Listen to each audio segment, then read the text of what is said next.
And some of those can also be interpreted as being what I've been referring to as memes, ideas that transmit across time and space, but they could also be called spirits. They could also be just called ideas. It's all, as far as I'm concerned, different ways of thinking about the same thing.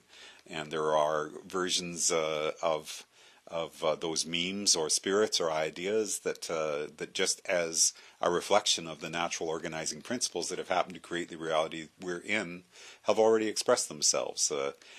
We know that we live in a universe that has a natural predilection towards life based upon water. If there was a different universe that had different constants, it might have life based upon something else. But that's actually one of the articles that was interesting in last month's Scientific American. They talked about how virtually all life has to interact with water to exist in our universe, it seems, or at least on our world. But then the theory that they're exploring is what other manifestations there could be out there in the universe that could still obey our own laws and yet be using other substances other than water to be able to make the chemical processes possible that influence life. Continuing on here with the conversation, which looks like it went on for a couple of hours here. John says, my theory is beings with full knowledge of how evolution would play out and create humanoids sent rudimentary proteins to Earth, and at certain stages they inserted things like mitochondria and other essential organelles, and we've passed tests, but 2012 will be the big one because unity will be had. Not just zombies though, because unity between fact and fiction will manifest. All the asterisk our imagination has cooked up will manifest and will either survive or not. And I think that is free choice. And Guidewire says, I don't support that. We'll see, says John. And those are the kind of discussions that have been happening here, which is certainly one of the things that I've been trying to encourage. The live chats, sometimes people will come to this window and find not very much happening. And if that's the case and you'd still like to talk about some of the ideas, then absolutely go to the blog, go to the forum, and see what else is coming here.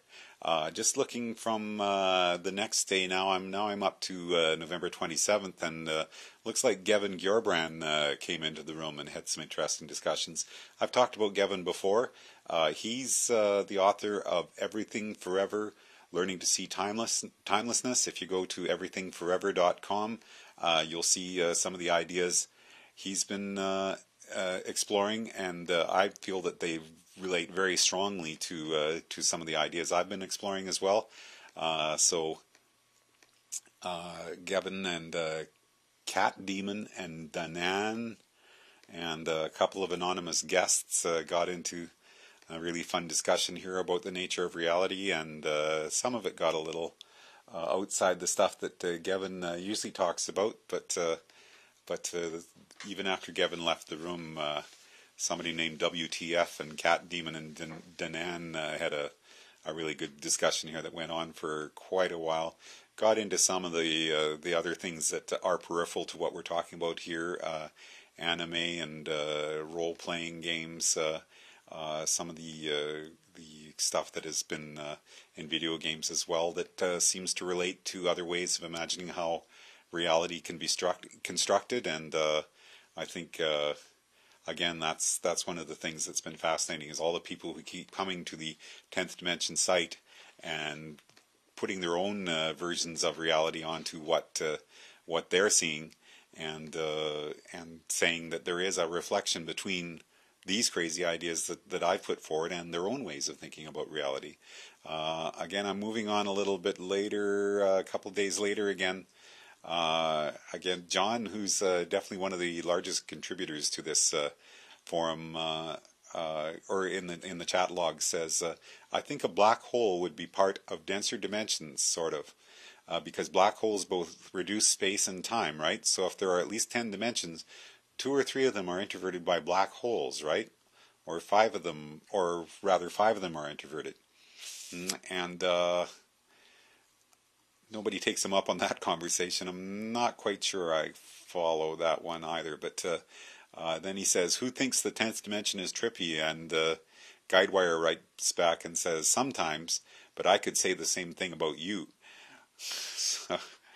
and then they get into a discussion of music, and there's definitely some interesting connections between music. One of the blog entries that I just posted is part of a conversation I've been having with the master musician Jack Semple. And if you do get a chance to see some of those videos, Jack is one of those guitar players who is able to play an awful lot of styles really, really well, and has some great ideas about how music and creativity and the ideas that I like to talk about are related to his knowledge of music. So I guess I've rambled on enough for today's show.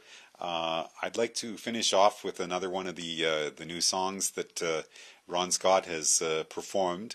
There were already videos of this with just me sitting at the piano, but this song it talks about those branching timelines that create our reality, and how in the fifth dimensional probability space that we're in right now, there are parts that we can't get to that we would have been able to get to previously, and that's because of chance, choice, and circumstance are always conspiring to cut off certain possibilities and create new ones. And sometimes when people look at a set of circumstances that have happened and they're not happy with them, they say, well, clearly the reason that things are not the way I want them to be right now is because of some kind of conspiracy.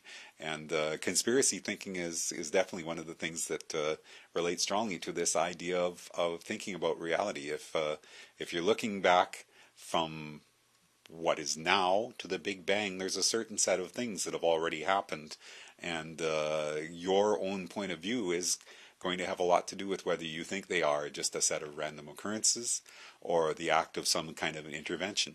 And if you are of a spiritual mindset, you might say that's because there is a God out there who wanted it to be that way. If you're of a conspiracy-minded viewpoint, you might say it's because of secret societies and ways of organizing the power structures that have caused the reality that we're in to be what it is right now. But regardless, any moment that you're in, there are going to be, for our universe in the biggest picture of all, huge what people are now referring to as a space-time tree of possibilities from the Big Bang to the end of reality. At our particular position in that space-time tree here in the fifth dimension probability space that we're in, not all of the branches of the space-time tree are available, and that's because of the things that have already happened in the space-time tree leading up to this moment. This song explains that idea through lyrics, and it's called What Was Done Today. That's it for today for Rob Bryanton from Imagining the 10th Dimension. Bye for now.